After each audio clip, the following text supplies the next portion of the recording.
Quiero recordarles que el viernes pasado estuvimos hablando bajo una pregunta, ¿qué es la oración? Algunos han llegado a simplificar la oración y decir la oración es hablar con Dios. Pero explicábamos que hablar con Dios, es decir, la oración va mucho más allá de simplemente hablar con Dios. Y estuvimos hablando de 3 cosas que es la oración. La oración es adorar a Dios, que es reconocer la grandeza de Dios, reconocer la soberanía de Dios, que Él quiere que nosotros reconozcamos y vivamos bajo esa soberanía. Lo segundo que hablamos es acerca de la alabanza. La oración es alabar a Dios, que significa darle gracias por lo que recibimos de Dios, por las obras de Dios, por los hechos de Dios. Y también estuvimos hablando en un tercer aspecto de lo que es la oración y es la santificación de la vida. Cuando oramos, Dios quiere, hermanos, que santifiquemos nuestra vida como cristianos. Y hablábamos acerca de la experiencia de David, un rey, además de ser un rey, un hijo de Dios, que pasó por momentos de prueba difíciles en su vida, se descarrió, hizo cosas que no agradaron a Dios, pero por la gracia del Señor, él supo cómo santificar su vida para permanecer en los caminos del Señor. Y es lo que cada uno de nosotros tenemos que hacer. En el mundo, hermanos, cada día nos enfrentamos al ambiente, ¿verdad? El ambiente de maldad, el ambiente pecaminoso que hay a nuestro alrededor. No solamente un ambiente físico, sino un ambiente espiritual. Por eso es que el apóstol Pablo hablaba acerca de los poderes, decía él, que se mueven en los lugares celestes. Hablando pues de la operación demoníaca, de la cual algunos no creen porque no lo ven. No se ve el reino, no es visible al humano el reino diabólico, el reino del mal. Sin embargo, podemos ver los efectos de ese reino. Porque la Biblia dice que el diablo, hablando de la obra del enemigo, dice, ha venido para robar, matar y destruir. Ahora, ¿ve usted esas cosas? ¿Ve robo en el mundo? ¿Ve destrucción en el mundo? ¿Ve muerte en el mundo? Yo creo que todos lo vemos. Y diariamente estamos expuestos a estas cosas. Entonces, el reino espiritual que no es visible o sensible al género humano, lo podemos ver por los efectos que produce. Y eso es lo que la palabra de Dios nos dice. Entonces, estamos en medio de ese mundo espiritual. Hay una combinación, una mezcla, o sea, nos mezclamos, nos entretejemos entre lo que es el reino espiritual que no es visible a nuestros ojos físicos, pero tiene un efecto espiritual en la vida del hombre. Y es ahí donde navegamos como cristianos, como Jesús lo dijo en su oración del capítulo 17 de Juan. Él dice, Señor, no te ruego que los quites del mundo. O sea, hablando de la iglesia, hablando de los cristianos. Pero sí te pido, dijo el Señor, que lo guardes del mal. O sea, la iglesia es necesaria que esté en el mundo. Pero también es necesario que la iglesia, para poder hacer su labor espiritual, que es llevar la luz de Cristo, llevar la sal, es decir, el sabor de lo bueno de Dios al mundo, para eso está la iglesia, para eso estamos nosotros. Y somos necesarios en el mundo. Pero Jesús dice, pero sí te pido que lo guardes del mal. Porque obviamente el Señor sabía, hermanos, que la influencia del mundo espiritual, del reino de las tinieblas, puede influir también no solamente en la gente inconversa, sino también puede influir en la vida de los que ya somos cristianos, de los que ya somos hijos de Dios. Y este es uno de los problemas o de las debilidades que muchos enfrentan como cristianos en el mundo. Por eso es que caen en las tentaciones del pecado, se envuelven en lo que la gente hace, el mundo hace, en las modas del mundo, los pensamientos del mundo, las obras del mundo. Y hay muchos cristianos que parecería que no hay una diferencia entre ellos y los hijos de las tinieblas, porque casi que hacen lo mismo. Y es porque no han crecido en la madurez espiritual para darse cuenta que como hijos de Dios ya somos diferentes y ya debemos de marcar una diferencia entre la luz y las tinieblas en el mundo en que estamos viviendo. Entonces, hermanos, estamos expuestos a esa realidad de ser contaminados, de ser influenciados por el reino de las tinieblas, aún ya siendo cristianos. Ahora, de ahí, hermanos, la importancia que tiene, porque dice la Biblia que Dios nos ha dado armas espirituales poderosas en Dios para la destrucción de las tinieblas. O sea, la influencia demoníaca, la influencia del reino de las tinieblas. Usted y yo tenemos armas espirituales que Dios nos dio para no permitir que la influencia del reino del mal, hermano, eche a perder nuestra fe en Cristo, nuestra posición en Cristo, nuestra relación con Dios y el hacer su voluntad, que es lo que debemos de hacer cada día en nuestra vida. Y una de esas armas, que podríamos hablar de muchas, pero una de esas armas es la oración. Por eso Jesús dijo que oráramos para no entrar, dijo él, en tentación. O sea, ¿qué quiso decir Cristo? Que es una realidad que la influencia del mundo de las tinieblas, hermanos, puede tocar y puede penetrar y puede afectar la vida de un cristiano, de un hijo de Dios. De ahí la importancia que Jesús señala de orar, dice él, para no caer en tentación. Y hay una versión más antigua que lo traduce de otra manera, que dice: y no permitas que caiga en manos del tentador. O sea, porque el que tienta, o sea, la palabra tentación significa impulso a hacer lo malo. Cuando nosotros en la vida cotidiana sentimos un impulso a hacer algo que sabemos que no es bueno, que no agrada a Dios, que está en contra de la voluntad de Dios, ese empujoncito que usted siente, por ejemplo, a decir algo que usted sabe que si lo dice va a dañar y va a afectar la vida de uno o dos o de varios. O ver algo que usted sabe que si lo ve lo va a contaminar. O tomar una decisión o una acción que usted sabe que si lo hace va a dañar su vida espiritual o va a dañar la vida de otros.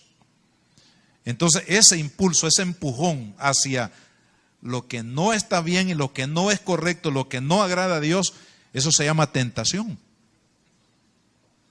Empujar hacia el mal es prácticamente lo que significa tentación, un empujón a hacer lo malo. Eso fue lo que pasó en el huerto del Edén. Vino la serpiente y empujó a Eva a hacer algo que no era correcto, porque ya Dios le había dicho que no comiera el fruto prohibido.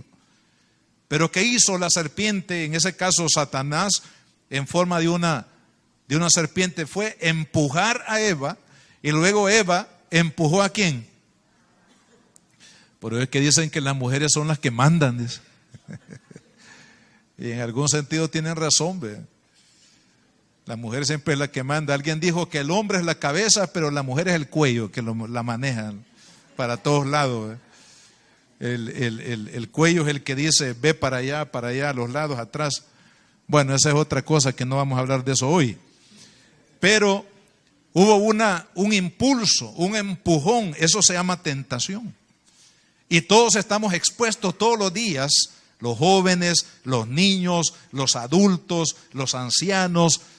Ahí donde hay vida, hermano, no importa a qué edad sea, pero todos podemos ser empujados o tentados para hacer lo que desagrada a Dios.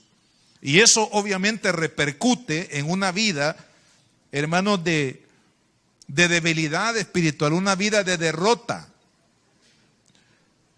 Porque el cristiano que cae en tentación o que camina cautivo por el pecado, porque es débil en cuanto a los impulsos a hacer lo malo, vive en derrota, porque no puede haber un cristiano feliz, un cristiano bendecido, un cristiano fuerte, un cristiano visionario, un cristiano, ¿verdad?, que tenga la fuerza interna, la motivación interna para servirle a Dios, si está caminando internamente en derrota, porque es cautivo del pecado, porque es fácil presa de la tentación, de los impulsos del enemigo a hacer lo malo, lo que desagrada a Dios. Entonces, para ello, hermanos, necesitamos orar. Una de las razones por qué, hermanos, es necesario, y ya lo vimos en un momento determinado, que la oración debe de ser en la vida del cristiano una necesidad. No debe de ser parte del culto o una pequeña oración para levantarse o acostarse o para tomar los alimentos, sino que la oración tiene que convertirse en una necesidad en la vida del cristiano. ¿Por qué? Porque es un arma de Dios que nos ayuda a ser fuertes para no ser presa fácil, hermanos, de la tentación. Por eso es que hemos hablado de que la oración incluye adorar a Dios. La oración incluye alabar a Dios. La oración incluye también limpiar nuestra vida a través, hermanos, de la confesión y del perdón del Señor, que uno invoca el perdón de Dios, la misericordia de Dios, la limpieza de Dios, y es la manera como el cristiano, a pesar de que ofendemos a Dios, porque nadie es perfecto, ¿verdad? Estamos camino hacia la perfección. Y la perfección en su sentido absoluto, total, se va a dar cuando estemos con el Señor. Pero eso tampoco es una licencia para decir, mire, yo como no soy perfecto, entonces le voy a dar cabida en mi vida a todo lo que venga. Porque entonces, ¿dónde está Cristo? ¿Dónde está el Espíritu Santo? ¿Dónde está la nueva vida? ¿Dónde está la naturaleza espiritual en nosotros ahora? Esa nueva naturaleza que nos impulsa a hacer lo que a Dios le agrada y vivir de acuerdo a lo que Dios quiere que vivamos. Entonces quedaría todo eso echado al trasto. Pero no, es decir, no somos perfectos, podemos pecar y ofender a Dios y ofender al prójimo. Sin embargo, no significa que yo voy a vivir una vida derrotada en el pecado. Por eso es que la Escritura dice, y fue un versículo que señalamos, estamos tratando de recordar lo que hemos hablado. En Juan 1, la primera carta de Juan 1:7, recuerden, 7 al 9. Dice que si confesamos nuestros pecados, Él es fiel y justo para perdonar nuestros pecados y para limpiarnos de toda maldad, porque el pecado es maldad. Entonces el Señor nos está diciendo, hijos, es cierto, son mis hijos pero están en un mundo influenciado por el reino de las tinieblas, y a veces con ver, con oír, con tocar, con sentir o actuar, ofendemos a Dios y ofendemos a los demás. Y es necesario que en la vida diaria nosotros aprendamos a través de la oración a santificar nuestra vida. Eso, hermanos, es muy importante en nuestra vida. ¿Por qué? Porque el pecado acumulado, es decir, pecado que no ha sido confesado y que no ha sido perdonado por Dios, va levantando una pared que se va convirtiendo día a día en una pared más ancha, más fuerte, más espesa, más oscura, que nos va separando de Dios. Cuando hay pecados no confesados, cuando hay pecados que no han sido tratados delante de Dios. Y uno de los casos que señalamos, hemos señalado el caso de David por un año, porque eso es lo que se considera que pasó entre el pecado de David del adulterio y de haber planificado la muerte de Urías, al momento del arrepentimiento que revela el Salmo 51, que también hicimos una alusión a ello, pasó aproximadamente un año. ¿Qué quiere decir? Que durante un año David no trató su pecado delante de Dios. Y si usted lee el Salmo 32, usted se va a dar cuenta ahí de la experiencia que vivió David. Casi dice él: Señor, mis huesos están muertos ya. Soy como un cadáver que ando caminando. Hay una sequedad terrible en mi vida. ¿Por qué menciona David eso en el Salmo 32, que también es un salmo que se considera que fue escrito en el tiempo de la restauración de David después de esos dos pecados: homicidio y adulterio? Un año. Hermanos, no hay que, dice la Escritura, que todo lo que está escrito en la Biblia ha sido escrito para nuestro bienestar. O sea, todo lo que la palabra de Dios nos ha revelado es para que nosotros aprendamos de aquellos que cometieron errores en su caminar con Dios, para que nosotros no lo hagamos.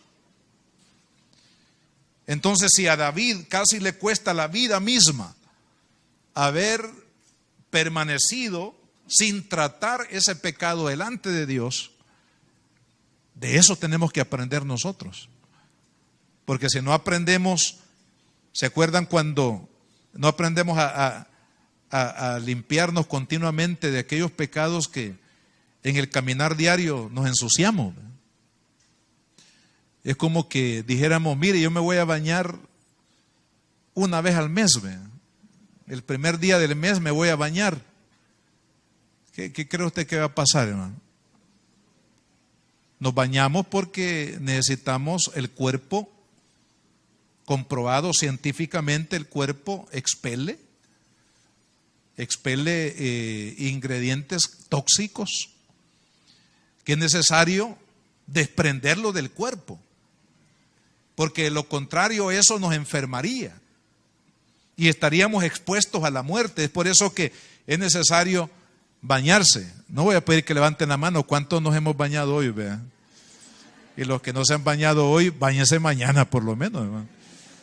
Pero es necesario porque necesitamos la limpieza del cuerpo. Y así también la limpieza internamente del cuerpo, ¿verdad?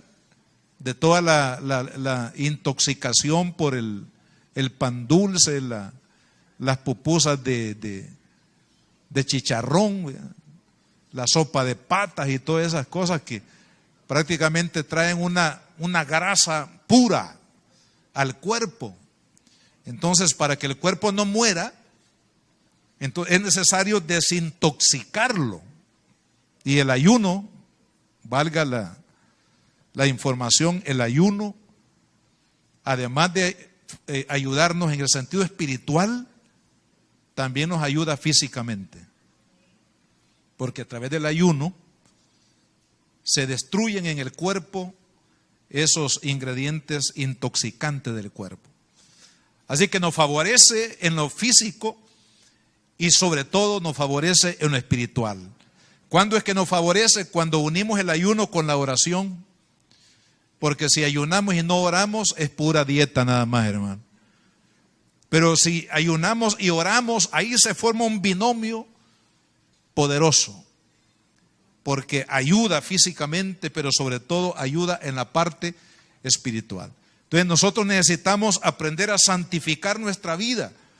¿Recuerdan ustedes cuando el Señor, citando capítulo 13 de Juan, el Señor se levanta de la mesa porque nadie lo recibió, todo el protocolo que los judíos debían de practicar cuando llegaba un visitante a la casa? Tenían que recibirlo en la puerta, tenían que derramar aceite sobre la cabeza del caminante porque caminaban largas distancias y para refrescar el cuerpo, parte del protocolo de bienvenida era poner aceite en la cabeza para refrescar a la persona, darle un beso de bienvenida, un abrazo de bienvenida, limpiar los pies, porque los pies venían polvorientos. Y nada de eso se hizo con Cristo. Entonces ahora Él se levanta de la mesa y comienza a lavar los pies a los discípulos.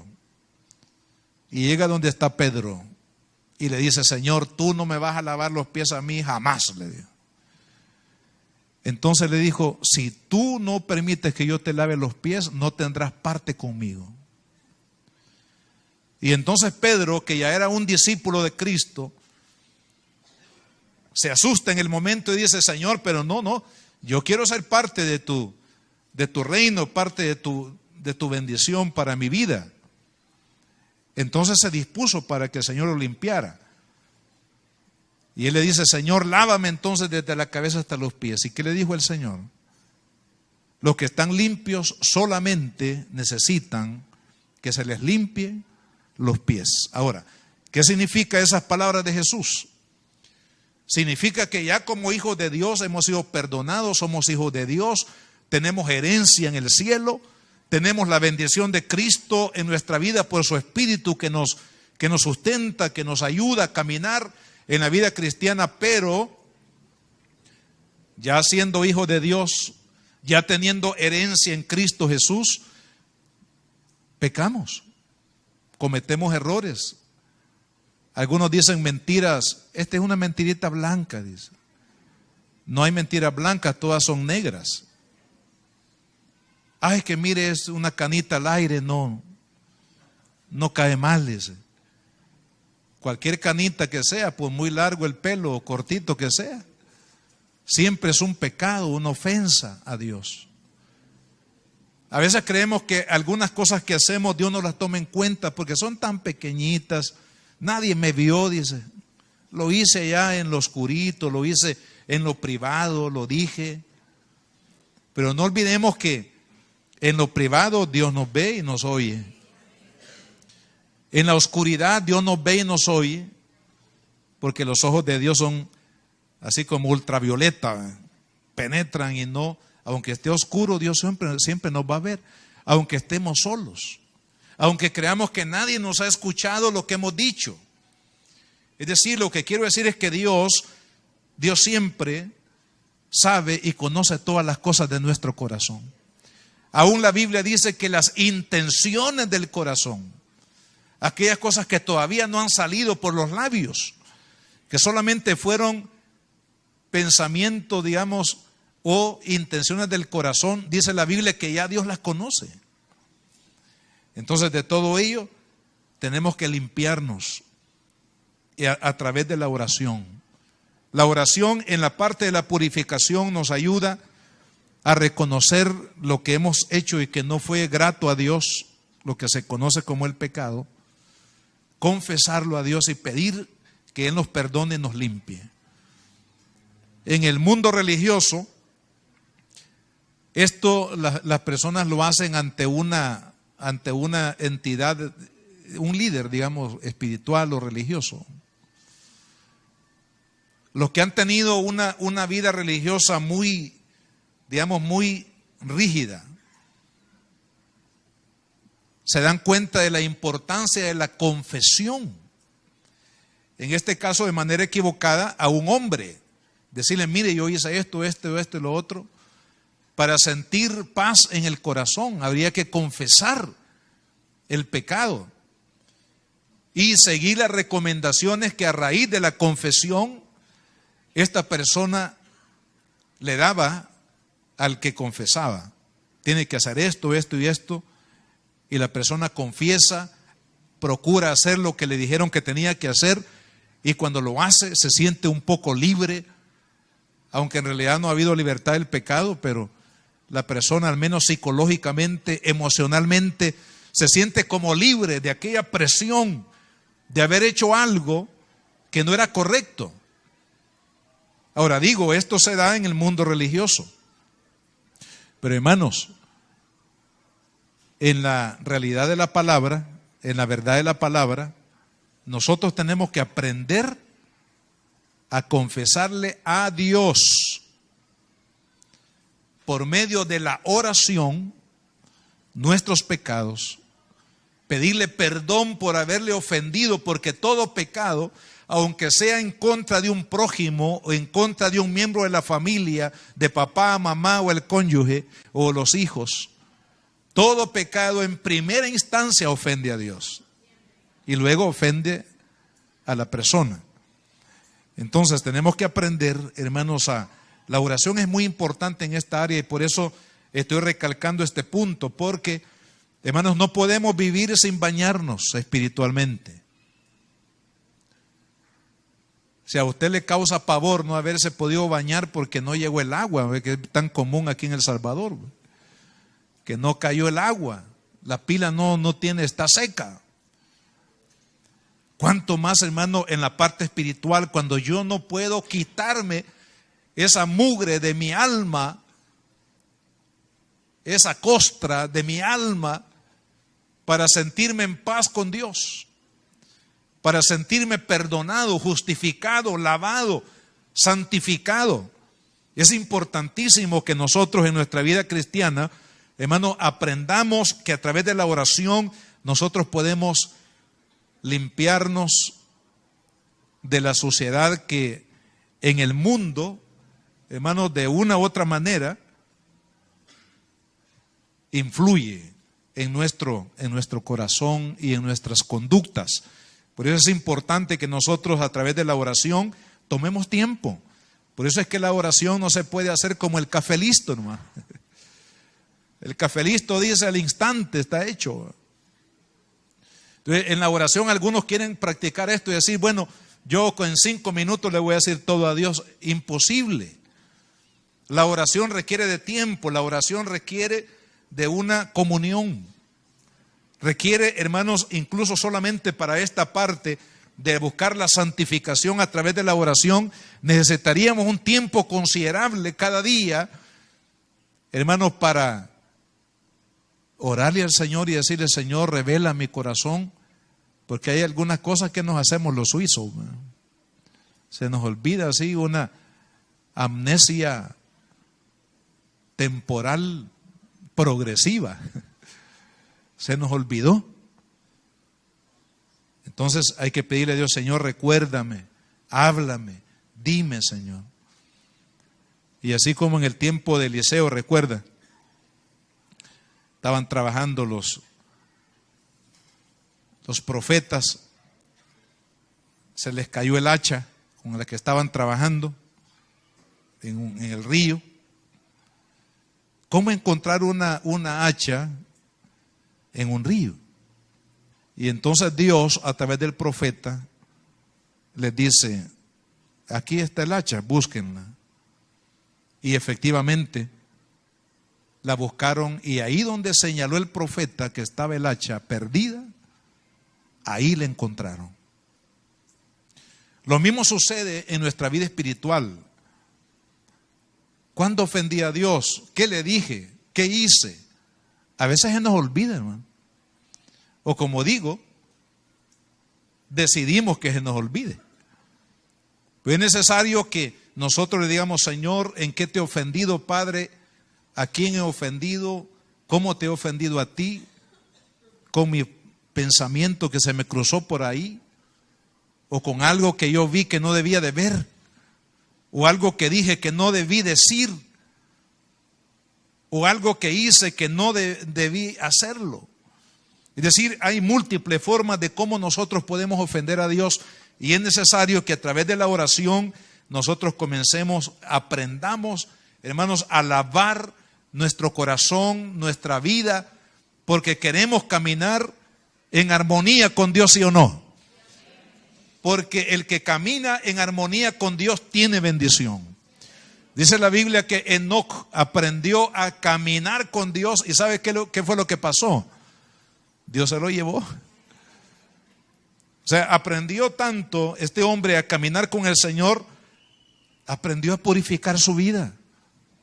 Y eso lo señala Cristo en el Padre Nuestro. Perdónanos nuestras deudas. Se está hablando Jesús de que en la oración tenemos que descubrir a quién hemos ofendido o cómo, y pedirle perdón. Perdona mis deudas, Señor, así como yo perdono a aquellos que me han ofendido. ¿Habrá alguna amargura en su corazón? Que ese es otro pecado que nos ata. Alguien nos hizo algún daño, una mala mirada, nos dijo algo, nos quitó algo, o algo hizo que nos sentimos ofendidos, y algunos ahí agarran llave y ya se quedan como enemigos de aquella persona de por vida. Y eso es una contaminación espiritual. Y eso no nos hace progresar. Y eso nos trae derrota espiritual. Y aunque usted quiera la bendición de Dios no fluye. Porque Dios dice: ahí se te cayó el hacha, recógela. Es decir, trata ese problema. Ahí donde yo te lo he señalado, trátalo. Porque de lo contrario no podrás terminar tu trabajo. No podrás salir adelante en tu vida. Y hermanos, es triste, pero de este problema, hermanos, de la amargura, el resentimiento, es uno de los problemas que mantiene atados a muchos, incluso cristianos, dentro del cuerpo de Cristo, porque es un pecado. El resentimiento y la amargura es un pecado. Y es necesario que nosotros aprendamos con la ayuda del Señor a perdonar. Y cuando perdonamos somos liberados. Y también la persona que usted tenía atada por falta de perdón es liberada también. Hay una doble liberación en el que perdona y a quien se le perdona. Ambas personas, espiritualmente hablando, reciben una libertad, y eso, hermanos, nos lleva al progreso espiritual en nuestra vida. Es importante que nosotros tomemos la oración en serio y que dentro de la oración nosotros aprendamos a santificarnos, a limpiarnos de todo aquello que puede perjudicar nuestra relación con Dios. Y un ingrediente más que podemos agregar acá a la lista de lo que hemos hablado: orar es adorar, orar es alabar a Dios, orar es santificar nuestra vida. Un elemento más que le podemos agregar hoy, hay muchos más, pero es pedir. En eso sí soy experto, hermano, en pedirle, ¿verdad? La lista de peticiones generalmente es más larga que la lista, hermanos, de la adoración a Dios. Pero sucede algo muy interesante cuando nosotros aprendemos a través de la oración a adorar a Dios, que es exaltar lo que Él es. Y a través de la oración también aprendemos a alabar a Dios, que significa darle gracias por sus hechos, por sus bondades, por sus misericordias. Y le agregamos también el elemento de la santificación del corazón. estaremos mejor preparados para pedir con efectividad. Porque una cosa es pedir, pero dice la Biblia también que muchas veces pedimos pero no recibimos. Y otra cosa es pedir y recibir. Es decir, tener efectividad en lo que pedimos. Entonces, esto, hermanos, está relacionado con un aspecto que yo sé que hay otras cosas relacionadas con esto, pero solamente quiero mencionar una relación que hay entre pedir y la efectividad de pedirle a Dios. O sea, lo que es la oración de petición. Y quiero leerle aquí en Lucas capítulo 11 y versículo 9. Fíjese lo que dice la palabra del Señor. Lucas 11, versículo 9. Y yo digo, ¿qué dice Jesús? Pedid y se os dará. Buscad y hallaréis. Llamad y se os abrirá. Porque todo aquel que pide, recibe. Y el que busca, halla. Y el que llama, se le abrirá. O sea, es una ley divina que el que pide va a recibir, que el que busca va a hallar, y aquel que toca la puerta del cielo, Dios le va a abrir. Es una ley. Eso es hermanos, como la ley de la gravedad. Es una ley que se tiene que cumplir. Ahora, vea qué interesante, porque este principio de la oración está conectado con la paternidad de Dios. O sea, Dios se compromete a responder a aquel hijo que le pide, pero para tener una respuesta es necesario que entremos en una relación de papá e hijo. Dice, ¿qué padre de vosotros, si su hijo le pide pan, le dará una piedra? ¿Habrá alguno aquí, alguna mamá, que su niña le llora y le dice, mamá, tengo hambre, papá, tengo hambre, dame un pedazo de pan? Y usted le sale con una roca de esa que encontró en la calle, aquí va a comer. ¿O qué más dice? O si le pide un pescado, que era la comida común en aquel tiempo, ¿verdad? El pescado, ¿qué le dará? Le dará una serpiente. Si su hijo le dice, papá, tengo hambre, dame un pedacito de carne, de pollo para nosotros hoy en día, hermanos, y que le traiga una serpiente que sabe que le va a dañar, que lo va a morder mortalmente y que lo va a hacer morir. ¿Qué padre hace eso? Ninguno, salvo pues algunos casos excepcionales. Generalmente el papá le da lo mejor que puede al hijo. Y por eso, hijos, ojo aquí, los hijos que veo acá, bueno, todos somos hijos, pero hablando de los jóvenes, de los niños, denle gracias a Dios por sus papás, porque sus papás les han dado lo que ellos han podido darles, porque esa es la naturaleza del padre. Ahora, dice, si esto hace, ve lo que dice Jesús, versículo 13, si vosotros siendo malos, es decir, hombres imperfectos, hombres que podemos fallar, pero si esto hace el hombre malo, el hombre imperfecto, de amar a su hijo y darle lo mejor que él puede darle, ahora vea lo que dice, la gran aplicación. Cuánto más vuestro Padre Celestial les dará. Les dará el Espíritu al que se lo pida.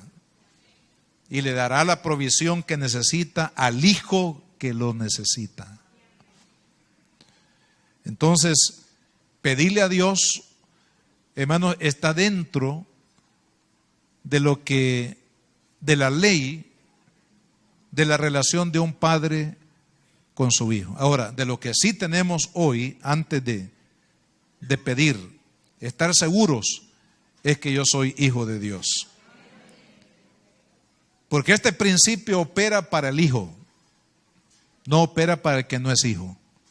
Si usted es una hija de Dios, un hijo de Dios, Dios conoce su necesidad y cuando usted le pide, Dios se lo va a dar. Dios le va a proveer.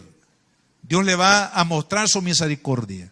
¿Por qué? porque usted y yo lo hemos declarado nuestro Padre celestial. Él tiene cuidado de cada una de nuestras vidas. Hermanos, quizás no en el momento que usted espera que Dios le responda, le va a responder, pero la respuesta vendrá.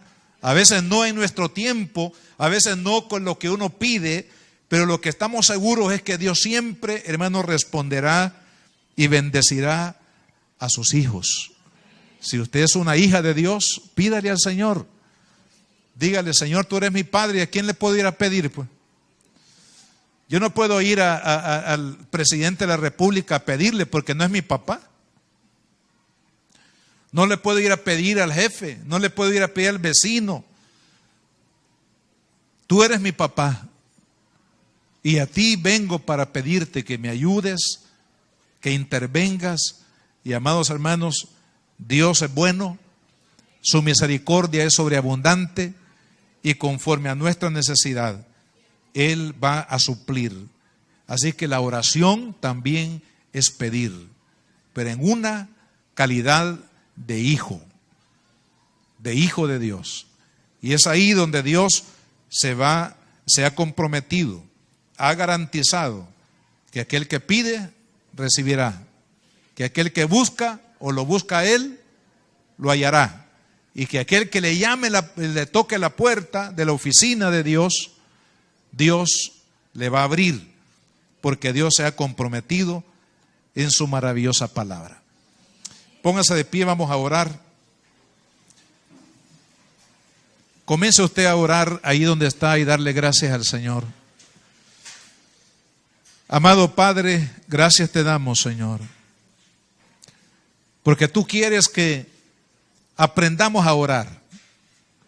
Tú quieres que profundicemos en nuestra vida de oración, porque la oración es un arma poderosa en Dios para destruir las fortalezas del enemigo. Señor, a través de la oración podemos mantenernos en pie, mantenernos firmes, a pesar de la maldad que rodea nuestras vidas, a pesar de las circunstancias adversas que rodean nuestras vidas. Podemos mantenernos firmes, Señor, porque en esa comunión tú nos fortaleces, en esa comunión tú nos acorazas, en esa comunión tú respondes, Señor, a nuestra necesidad. Y en esta hora, Padre, los que estamos aquí somos hijos e hijas de Dios. Y estamos aquí, Señor, para presentar nuestra vida. Señor, te adoramos. Señor, te alabamos. Señor, te pedimos que santifiques nuestras vidas. Perdónanos todo pecado, Señor. Toda palabra, todo pensamiento, toda intención del corazón. Toda acción que haya ofendido tu santidad. Límpianos, Señor, con tu sangre preciosa. Arranca de nuestro corazón, Señor, toda amargura, todo resentimiento, toda vanidad, todo orgullo. Límpianos en tu sangre preciosa, Señor, de todo mal, de toda maldad en nuestro corazón. Queremos agradarte con nuestra vida. Queremos caminar, Señor, en pureza de corazón delante de ti, Señor. Perdónanos, límpianos, Señor, y también queremos pedirte por cada necesidad que hay en la vida de tus hijos en esta hora, Padre. Amados hermanos, si usted tiene una petición que hacerle a Dios esta noche, usted es una hija o un hijo de Dios, quiero pedirle que ahí donde está, usted levante su mano. Si usted quiere que oremos por su petición, levante su mano ahí donde está y vamos a orar. Vamos a orar todos juntos, porque la Biblia dice que si dos nos ponemos de acuerdo sobre cualquier cosa que pidamos a Dios, Él lo hará en el nombre de Jesús.